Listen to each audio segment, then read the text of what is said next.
Ai, Tava vizinho. arrumada. Já ia lá em tua casa, vizinho.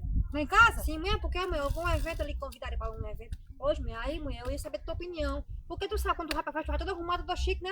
Aí eu ia saber da tua opinião, se essa roupa tá boa, se não tá, te dá, deu alguma dica aí, mulher? Você tá linda, você tá arrasando, tá perfeita, menina. Tá, dá um luxo. Tá boa mesmo essa Tá roupa? boa, tá. Posso confiar, vizinho? Pode confiar.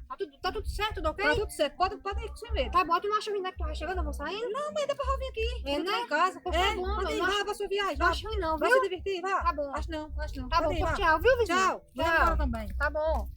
Vala-me, Nossa Senhora do Céu. Que diabo de roupa dura é essa mulher? A mulher vai pro canto com o vestido de uma cor, o sutiã de outro. E o pior é que nem precisa de sutiã. Vai pagar o mico do cão, é uma brega mesmo. E o cabelo?